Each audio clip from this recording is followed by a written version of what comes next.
അങ്ങനെ നമ്മൾ കാത്തിരുന്ന വെഡ്ഡിങ് ഡേ എത്തിയിരിക്കുകയാണ് കേട്ടോ. അപ്പോൾ നമ്മളെല്ലാവരും പള്ളിയിലേക്ക് പോവാണ്. നമ്മൾ താമസിക്കുന്ന സ്ഥലത്ത് നിന്ന് കുറച്ച് ദൂരമുണ്ട് കേട്ടോ. അപ്പോൾ ദാ ചെക്കൻ്റെയും പെണ്ണിൻ്റെയും പാരൻസും കസിൻസൊക്കെ ചെക്കനെയും പെണ്ണിനെയും കാത്തു നിൽക്കുകയാണ്. ഇവിടുത്തെ മാരേജിൻ്റെ മെയിൻ ഹൈലൈറ്റ് എന്ന് പറയുന്നത് ഇവിടുത്തെ ബാൻഡ് സെറ്റാണ് കേട്ടോ.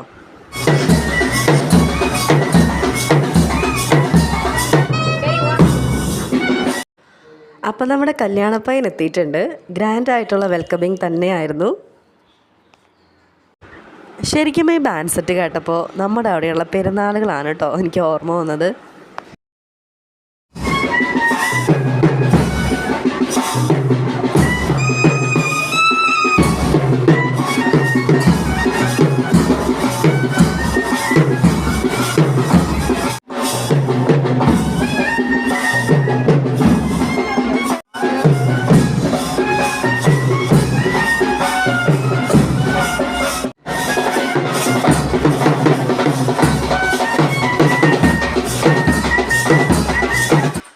അങ്ങനെ നമ്മുടെ കല്യാണപ്പെണ്ണും എത്തിക്കഴിഞ്ഞു. അങ്ങനെ കുർബാന സ്റ്റാർട്ട് ചെയ്യാനായിട്ട് പോവാണ്. അപ്പം എല്ലാവരും പള്ളിയുടെ അകത്തേക്ക് കയറി.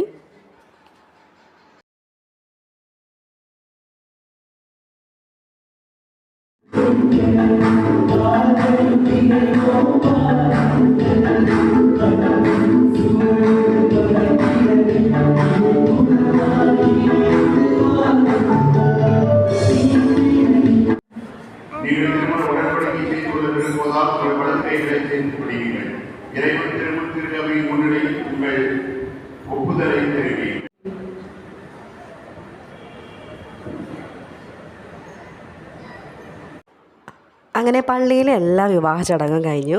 അങ്ങനെ നമ്മൾ ഹാളിലേക്ക് പോവുകയാണിനി.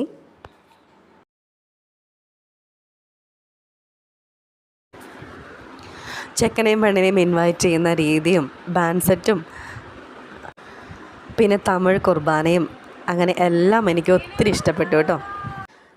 അങ്ങനെ നമ്മൾ പള്ളിയിൽ നിന്ന് ഹാളിലേക്ക് പോവാണ്.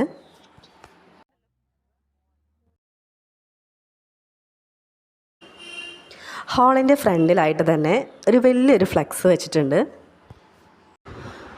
ഇതാണ് ഹാളിൻ്റെ ഫ്രണ്ട് വശം. ഹാളിൻ്റെ ഫ്രണ്ടിലുള്ള ഈ ലൈറ്റ് അറേഞ്ച്മെൻറ്റ്സ് കാണാൻ നല്ല ഭംഗിയായിരുന്നു കേട്ടോ. ഇതാണ് നമ്മുടെ റിസപ്ഷൻ ഹാള്. അപ്പോൾ AC ഹാളായിരുന്നു കേട്ടോ. ഇതൊക്കെ നമ്മുടെ കസിൻസാണ് കേട്ടോ. ഒരുപാട് നാളായിട്ട് കാണാതിരുന്നിട്ട് ഇപ്പം കാണുമ്പോൾ എല്ലാവർക്കും നല്ല സന്തോഷമായിരുന്നു. ശരിക്കും ഇവരൊക്കെ നമ്മളെ ട്രീറ്റ് ചെയ്യുന്ന രീതി ഉണ്ടല്ലോ, അതെനിക്ക് ഒരുപാട് ഇഷ്ടമായി കേട്ടോ. മാരേജിന് വരുന്ന ഓരോ വ്യക്തികളെയും പേഴ്സണലായിട്ട് കണ്ട് സംസാരിച്ച് അവരെ കെയർ ചെയ്യുന്ന ഒരു സിസ്റ്റം, അതും എനിക്ക് ഒത്തിരി ഇഷ്ടമായി കേട്ടോ. അത് നമ്മുടെ നാട്ടിലങ്ങനെ ഞാൻ കണ്ടിട്ടില്ല. ചില മാരേജസിനൊക്കെ പോകുമ്പോൾ നമ്മൾ പോയത് തന്നെ അവരറിഞ്ഞിട്ടുണ്ടാവില്ല അല്ലേ. പക്ഷേ ഇവിടെ അങ്ങനെയല്ല കേട്ടോ. എല്ലാവരെയും അടുത്ത് വന്ന് ഭക്ഷണം കഴിക്കാനും ഫോട്ടോ എടുക്കാനൊക്കെ അവർ ഇൻഡിവിജ്വലായിട്ട് വന്ന് പറയുന്നതൊക്കെ കണ്ടപ്പോൾ ശരിക്കും ഒരുപാട് സന്തോഷമായി കേട്ടോ.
അങ്ങനെ നമ്മൾ ഫുഡ് കഴിക്കാനായിട്ട് വന്നിരിക്കുകയാണ്.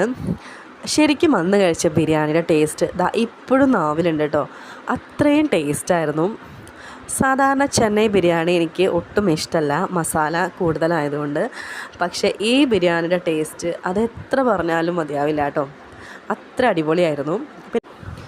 പിന്നെ സൈഡ് ഡിഷായിട്ട് ചില്ലി ചിക്കനും ഗുലാബ് ജാമുനും ഉണ്ടായിരുന്നു കേട്ടോ. അങ്ങനെ ഐസ്ക്രീമും ഫ്രൂട്ട് സലാഡൊക്കെ കഴിച്ച് നമ്മളിങ്ങനെ പുറത്ത് കാറ്റുകൊണ്ട് നിൽക്കുകയാണ്.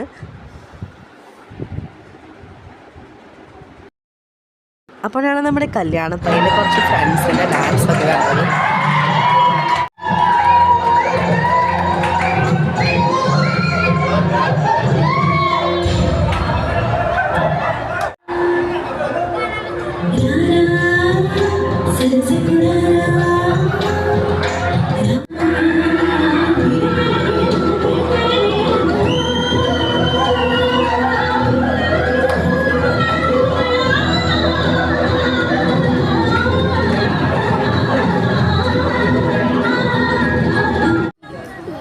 അപ്പോൾ നമ്മുടെ അടിപൊളി വെഡ്ഡിങ് ഡേ വിശേഷങ്ങൾ ഇവിടെ അവസാനിക്കാൻ കേട്ടോ.